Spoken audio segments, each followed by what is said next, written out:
Feel Good Frederick, Mental Health for Everyone. Hosted by Sharon Pieczenik, a therapist specializing in stress, anxiety, ADHD, and major life transitions. With a compassionate, trauma-informed approach and real-world experience navigating change, this podcast helps you build clarity, resilience, and emotional strength. Feel Good Frederick, part of the Everything Frederick podcast network.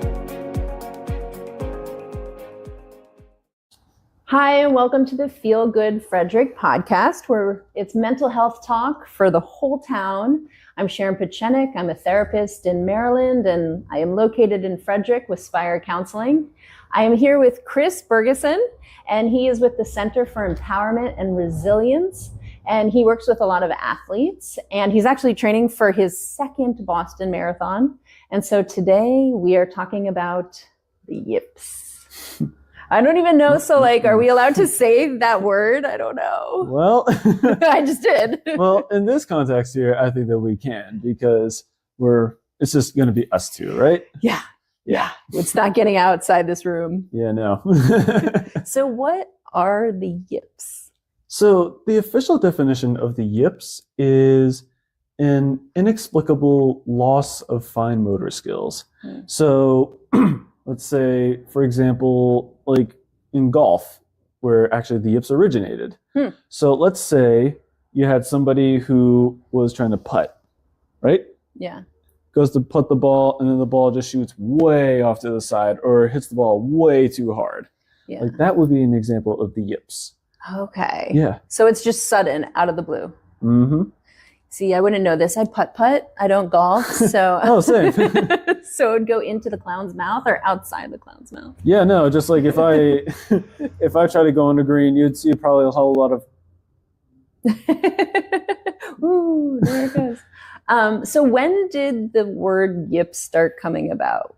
So the origin of the word Yips comes from a Scottish-American golfer. His name is Tommy Armour. And he talked about how one day he just had an issue with golf, with his stroke skills, and he had no idea what was going on. Wow. And so he said, yeah, I got a case of the Yips. And he started that term. Mm-hmm. Whoa. So how is the Yips different than choking? Because I know that term, and I think more people know that term than the Yips. Yeah, so choking is actually a part of the Yips. There's two kinds of the Yips, basically.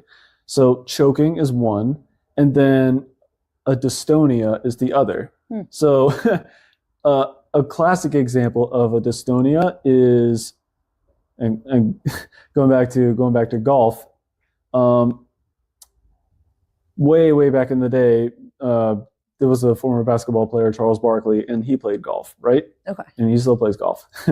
But if you go on YouTube and look up Charles Barkley golf swing, one of the things that would happen was when he would go for his backswing, and then when he would go to swing, his arms would get locked up like this, and his legs would just start shaking. Whoa. And so then he'd try to hit the ball, and again, it would go way off to the side, or it would just dribble across the green. Wow. So is Yips really connected to that physical lockup, and choking is part of that, but choking's a little different? Yeah. There's another example, and I really wish I could remember who it was. He was a professional golfer, and he had a ball that was less than a foot away from the hole, and it took him about 6 extra strokes to try to sink that putt. Yeah. Go to your home, ball. Don't you like your home? Yeah, maybe he should have just ran up and just Happy Gilmore. Seriously, right? Yeah. So is it, there's a lot of golf talk. Is the Yips, does it show up in other sports? It does. Aha. So, for example, in baseball, if there's a pitcher who all of a sudden he can't find the strike zone, a really famous example is a guy named Rick Ankiel. Okay. He was a pitcher for the St. Louis Cardinals. And then it was a playoff game, and all of a sudden, it's he couldn't find the strike zone. Wow. So a pitch that he threw sailed way over the catcher's head. Wow. And then he threw another pitch, and this time it was spiked into the ground. And that went on for like the whole game. Whoa. Yeah, Okay. so like that's an example in baseball. In sports like gymnastics or diving, for example, it's called the twisties. Another famous example was Simone Biles. Yes. Yeah. Absolutely. One of the reasons why she had to pull out of some of the competitions was like something that I saw was she was doing the vault, and when she vaulted, it was like she was completely lost in the air, and she had like it was like she didn't know where she was. Yeah. And that's pretty scary because like, you know, if I'm working on like basketball or something and I try to like work on my free throws and I miss, that doesn't hurt. Well, at least not physically. Right, yes. But for something like gymnastics or, you know, something like diving, if you make a mistake, that's going to hurt. Yeah. You're going to hit something hard. Mm-hmm. Yeah. Have you, as a runner, ever experienced the yips or heard of someone experiencing the yips as a runner? So, I don't want to curse you. Sorry. I know the Boston Marathon's no, coming you're up. good. You're good. We're some wood. I know, just spit over your shoulder. Yeah. So for me, just like as a runner, I've definitely had just like my moments where like I choke because like I'll get in my head, and you know, once you get up here, it's all downhill. No pun intended. But yeah, just like it can happen. I used to get into my head so much. Yeah. So is the yips a head space thing, or is it a physical thing, or both? It can actually be both. So from what I've you know seen, just like with the yips, the people that suffer from it the most, they usually have some sort of physical trauma or emotional trauma, and it piles up until the body says, I can't take this anymore. Just like there's too much going on here. Oh, interesting. Yeah. So I was going to say another example. There was a catcher. His name was Mackie Sasser. Great name. Love it, right? Yes. Sasser. Yeah. So he was mostly known for like playing in the early 90s. He was a catcher for the New York Mets. Okay. Which, that's tough. But so when he got into the league, he had a problem where when he was trying to throw the ball back to the pitcher, he had an issue with the ball getting out of his hand. Oh. So like he would have the ball and he tried to throw it back, but it wouldn't come out. Oh, wow. And so, you know, that piled on top of, you know, New York fans just being ruthless because the Mets fans would chant like every time he would pump the ball. So they'd be like 1, 2, 3, sometimes 4. And that was humiliating. Yes. Because it's like the spotlight is on you. Right. And this is pretty embarrassing. Yeah. So there was that. And then he worked with a guy named Dr. David Grand. And he was a guy that discovered Brainspotting. Oh. And think you've seen it all? Danny Gurry keeps finding Frederick's hidden gems. Family spots, mom and pops, and can't miss bites. Good Morning Frederick. Make sure to watch live at 9 a.m. every weekday on Facebook and YouTube. At Colonial Jewelers, we're all about getting it right. Finding a ring style that you'll love to wear every day at a budget that works for you. The Colonial Jewelers box. There's just more in it. So what he found working with Mackie was that he had gone through a lot of physical trauma just being a catcher. It's a pretty demanding position because, you know, you got to block the ball. And in his case, he counted at least like 4 different times where he got clobbered at home plate because he was trying to prevent a runner from scoring. So he had the ball, and then a guy running from third to home just boom. Wow. Took him out. Oh my gosh. Yeah. And then, you know, stuff that happened off the field as well. Right. Yeah. There was one time where he fell out of a tree. Oh my gosh. Yeah. Oh, wow. Yeah. I mean, are we hearing about this with professional elite athletes because they are in the media? Or is this also happening at the high school level, middle school kids? I mean, are you seeing it across the board? Yeah, the Yips does not have an age. It can affect anybody. Wow. And does it come out of nowhere? Or we can be like, you're going to get the Yips. And someone's like, whoa, no, don't say that. Yeah. I think that there can definitely be like telltale signs. So again, just like in the case of Mackie Sasser. Yeah. Because in the beginning, he struggled to get the ball out of his hand, but then one time he took a foul tip to the shoulder, and at some point he couldn't get the ball out of his hand at all. Wow. It was stuck, Whoa. So sometimes it can, like, you can see it coming, and then other times it can just show up like that. Just shows up. I want to get back to Brainspotting in a bit because I know you do Brainspotting, and that's super helpful. Yeah. Really cool paradigm. With the Yips, though, I'm having a brain moment. I'm like, I'm choking. I'm having the Yips. Here we are. Where was I going? With the Yips and embarrassment and people chanting, in the stands. Yeah. Does it just exacerbate how bad the Yips can be and continue because you're shamed? Yeah. Anything with like shame or embarrassment or public humiliation. Like those are things that can all fuel the Yips because it's like a form of emotional trauma. Right. Yeah. I don't want to get embarrassed. Right. No, definitely not. Nobody wants that spotlight on them. Right. And I think we really underplay how much professional athletes or college athletes, high school athletes go through people focusing on them and either applauding them or shaming them. Yeah. No one goes to someone's office to like the accountant and like be like, you suck, stop doing your job, you suck. Can you imagine? Like that would be just ridiculous. And we have okayed it for sports. It's insane. Yeah. Because they're exactly just like us. They're normal people. They go to do their job. Yeah. And unfortunately, I think that we've put them on such a pedestal. We're just like, we want them to do great. And when they do great, awesome, great for them. We love them. But when they start to fall apart, I think that some fans think that they could just say whatever they want. And, I don't really think that's true. Like, again, like I said, they're people. They got feelings as well. Yes.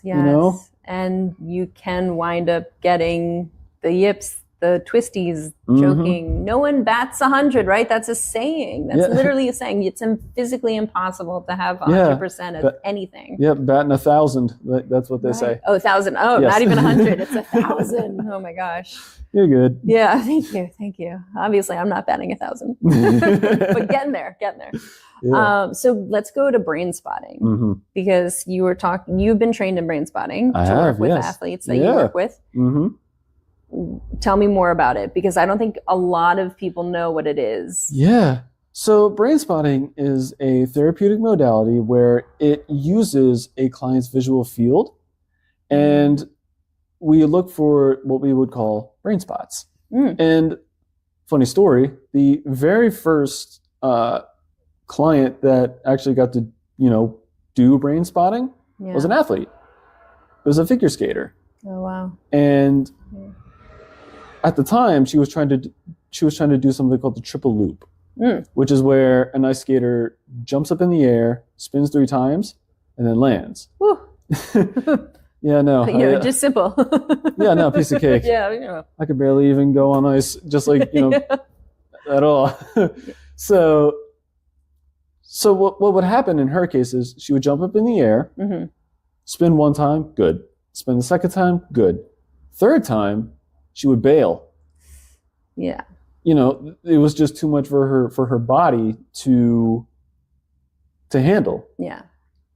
And so she was working with Dr. Grand, and at the time he was trained in EMDR. Yeah. And so with EMDR, how it works is, it's about eye movements. And so you have your hand and it goes back and forth like this. Now, what he was doing was he decided, okay, let's slow it down a little bit. Let's go really slow. And then at some point, he noticed that her eyes started to wobble. When they did a little. Yep. It was like right about here, and then her eyes just like that. And so I thought, okay, let's come back around and then hold it right here. And then her eyes locked onto her fingers for 10 minutes and processed. Wow. A lot of stuff that she was going through. It's amazing. Yeah. Family trauma that happened, injuries that happened just like on the ice. Yeah. Because, falls, injuries, those are all physical traumas that can build up. Right. And if they're not processed, they can get stuck and like they're frozen. Yes. So yeah. And your mind can process them, but your nervous system and your body might process them at a whole different other time and speed. Yeah, yeah. And so one of the things about Brainspotting is that it gives us access to our limbic system. Nice. So, like let's say I'm looking at my fingers right here. The information goes from my eye, it travels through my optic nerve, and it also, like I said, goes past the limbic system, which holds our amygdala and our hippocampus. Fear centers. Yeah, and for those that don't know, the amygdala is what holds our emotions and our fight and flight response, and our hippocampus is also what holds our memories. Yeah, so that's why when you think about something, it's like, if you were to think about something traumatic, that's why your body is trying to keep you alive. It thinks that it's in that situation, but it's not. Yeah. And he's doing a technique that works through that. It kind of unravels those connections. Yeah. Where it's put the memory with the emotion. Yeah. And it also kind of bypasses the cognitive brain, as we call it. Like our frontal cortex, because like that's where our thinking and planning happen, right? But it's also the part of our brain that tries to make sense of everything. Right. And, while to a degree, like that can be beneficial, but for someone that's going through trauma and their brain is trying to tell them you're in danger, like something bad could happen. Yeah. If we could be sitting just like in this studio and my brain could be telling me, you're in danger, something's going to hurt you, something's coming after you. And that's not necessarily the case. Right? Yeah. Like we're safe in here. Yeah. But again, my brain would just like try to make sense to me, trying to say, again, something could happen. And so with Brainspotting, we get past that. And so he was working with this skater who was doing the triple turn in the air. Yeah. Was she able to move past the yips? So the thing about that is, Dr. Grand, he one time talked about this on another podcast.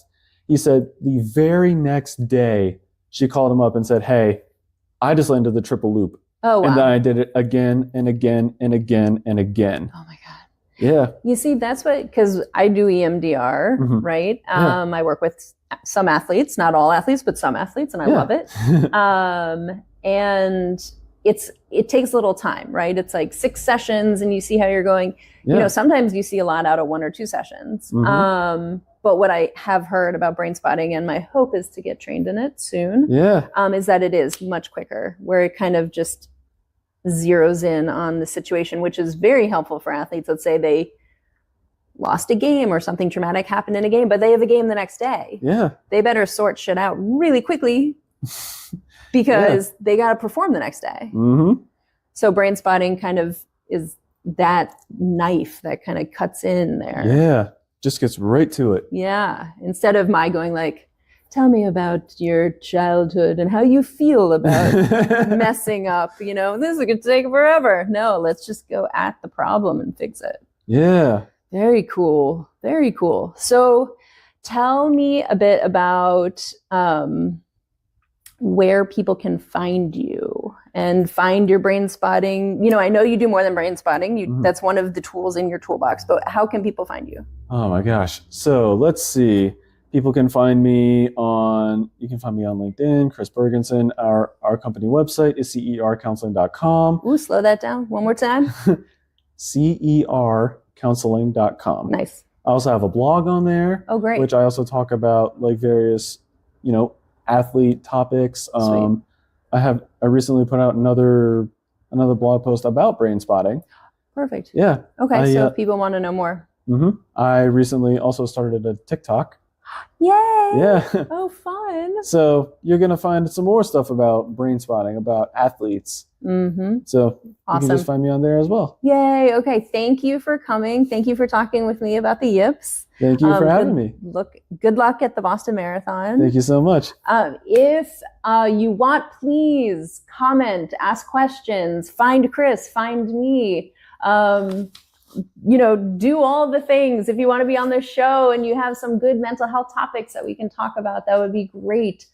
This is Feel Good Frederick. I'm Sharon Pieczenik from Spire Counseling, Chris Burgenson from the Center of Empowerment and Resilience. Yeah. And thank you so much, and we'll see you next time. Bye, everybody. You've been listening to Feel Good Frederick, Mental Health for Everyone, hosted by Sharon Pieczenik, trauma-informed therapist specializing in stress, anxiety, ADHD, and life transitions. If this episode helped you, subscribe, share it, and continue the conversation, because mental health isn't a luxury.